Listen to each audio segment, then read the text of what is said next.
ಮುಖ್ಯಮಂತ್ರಿ ಆಗೋದಕ್ಕೆ ನಾಗದೇವರ ಮೊರೆ ಹೋದ್ರ ಡಿಕೆ ಶಿವಕುಮಾರ್. ಯಡಿಯೂರಪ್ಪ ಭೇಟಿ ನೀಡಿದ್ದ ಅದೇ ದೇವಸ್ಥಾನಕ್ಕೆ ಡಿಕೆ ಶಿವಕುಮಾರ್ ಅವರು ಭೇಟಿ ಕೊಟ್ಟಿದ್ದಾರೆ. ಏನ್ ಸರ್ವೇ ಸಾಮಾನ್ಯ ಅಲ್ಲ, ಡಿಕೆ ಶಿವಕುಮಾರ್ ಅವರು ದೈವ ಭಕ್ತರು, ಶಿವನ ಭಕ್ತರು, ಆಗಾಗ ದೇವಸ್ಥಾನಕ್ಕೂ ಹೋಗ್ತಾನೆ ಇರ್ತಾರೆ. ಇದರಲ್ಲಿ ಏನು ವಿಶೇಷ ಇದೆ ಕೇಳಬಹುದು. ಯಡಿಯೂರಪ್ಪನವರು ಭೇಟಿ ನೀಡಿದ್ದಂತ ಅದೇ ದೇವಸ್ಥಾನಕ್ಕೆ ಡಿಕೆ ಶಿವಕುಮಾರ್ ಹೋಗಿದ್ದಾರೆ. ಗ್ಯಾರಂಟಿ ನ್ಯೂಸ್ನಲ್ಲಿ ಡಿಕೆ ಶ್ರೀ ಪೂಜೆಯ ಎಕ್ಸ್ಕ್ಲೂಸಿವ್ ನ್ಯೂಸ್. ಇಷ್ಟಾರ್ಥ ಸಿದ್ಧಿಗಾಗಿ ನಾಗದೇವರ ಮೊರೆ ಹೋಗಿದ್ದಾರೆ ಡಿಕೆ ಶಿವಕುಮಾರ್. ಅಮಾವಾಸ್ಯೆ ಪ್ರಯುಕ್ತ ನಾಗದೇವರಿಗೆ ಡಿಕೆ ಶಿವಕುಮಾರ್ ಪೂಜೆಯನ್ನ ಸಲ್ಲಿಸಿದ್ದಾರೆ. ರಹಸ್ಯವಾಗಿ ನಾಗದೇವರಿಗೆ ಪೂಜೆಯನ್ನ ಸಲ್ಲಿಸಿದ್ದಾರೆ ಡಿಕೆ ಶಿವಕುಮಾರ್ ಅವರು. ನವಿಲೆ ನಾಗೇಶ್ವರ ದೇವರಿಗೆ ಡಿಕೆ ಶಿವಕುಮಾರ್ ವಿಶೇಷವಾಗಿ ಪೂಜೆಯನ್ನ ಸಲ್ಲಿಸಿದ್ದಾರೆ.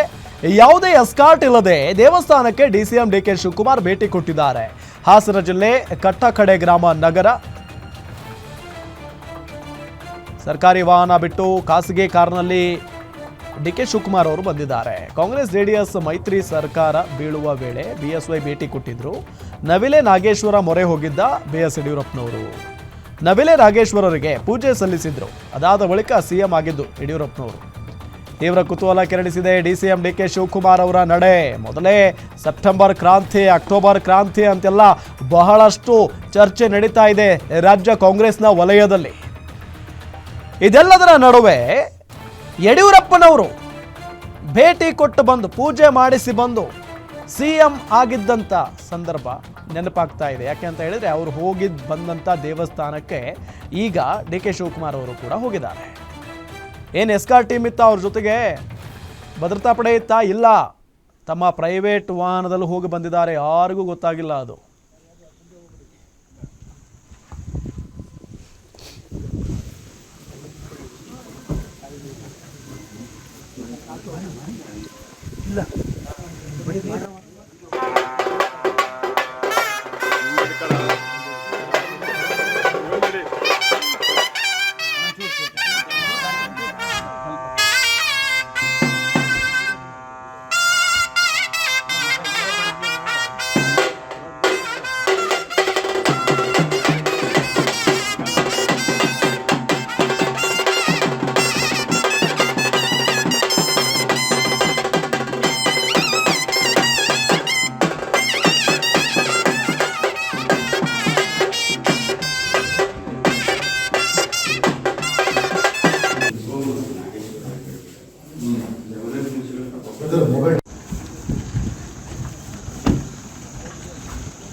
ಡೀಟೇಲ್ಸ್ ಕೊಡ್ತಾರೆ ನಮ್ಮ ಪ್ರತಿನಿಧಿ ಚೇತನ್ ಸಂಪರ್ಕದಲ್ಲಿದ್ದಾರೆ. ಚೇತನ್, ಈ ಡಿಸಿಎಂ ಡಿಕೆ ಶಿವಕುಮಾರ್ ಅವರು ಯಾವಾಗ ಬಂದಿದ್ರು, ಎಷ್ಟೊತ್ತಿಗೆ ಬಂದಿದ್ರು? ಅಲ್ಲಿ ಪೂಜೆ ಪುನಸ್ಕಾರ ಜೋರಾಗಿತ್ತು ಅಂತ ಕಾಣಿಸುತ್ತೆ.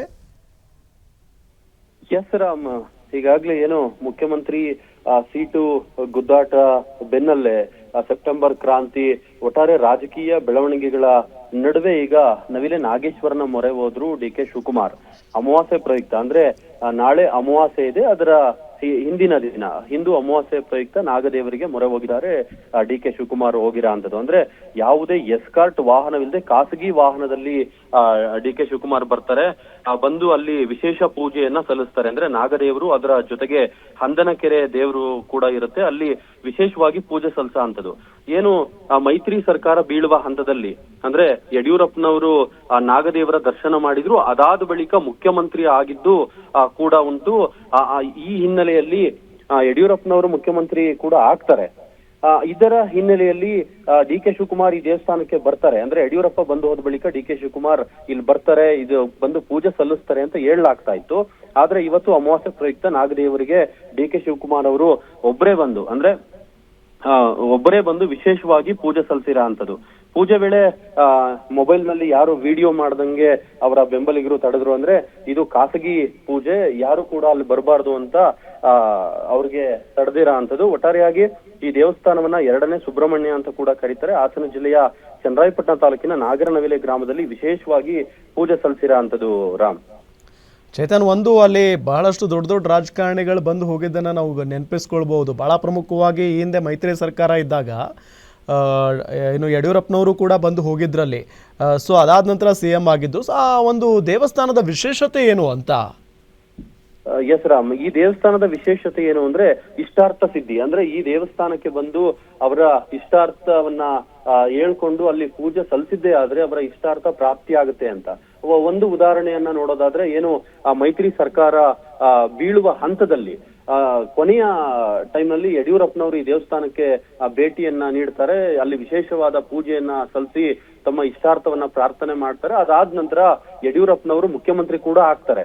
ಈಗ ಇದರ ಬೆನ್ನಲ್ಲೇ ಅವರ ಏನು ಡಿ ಕೆ ಶಿವಕುಮಾರ್ ಅವರ ಗುರುಗಳಾದಂತಹ ಏನು ಗುರುಗಳಿದ್ದಾರೆ, ತಮ್ಮ ಗುರುಗಳಾದ ಕಾಡಸಿದ್ದೇಶ್ವರ ಮಠದ ಶ್ರೀಗಳೇನಿದ್ದಾರೆ ಅವರ ಆಶೀರ್ವಾದ ಪಡೆದು ಅವರ ಮಾರ್ಗದರ್ಶನದಂತೆ ಇಲ್ಲಿ ವಿಶೇಷ ಪೂಜೆಯನ್ನ ಡಿ ಕೆ ಶಿವಕುಮಾರ್ ಸಲ್ಲಿಸಿರೋಂಥದ್ದು. ಅಂದ್ರೆ ಒಟ್ಟಾರೆಯಾಗಿ ಏನು ಅವರು ಮುಖ್ಯಮಂತ್ರಿ ಸ್ಥಾನವನ್ನ ತಗೊಳ್ಬೇಕು ಅಂತ ಏನಿದ್ದಾರೆ, ಆ ಹಿನ್ನೆಲೆಯಲ್ಲಿ ಅವರು ಈ ನಾಗದೇವರಿಗೆ ಬಂದು ತಮ್ಮ ಇಷ್ಟಾರ್ಥ ಸಿದ್ಧಿ ಆಗ್ಲಿ ಅಂತ ವಿಶೇಷ ಪೂಜೆಯನ್ನ ಸಲ್ಲಿಸಿರೋಂಥದ್ದು Ram. Okay, thank you Chetan ತಮ್ಮೆಲ್ಲ ಮಾಹಿತಿಗಾಗಿ.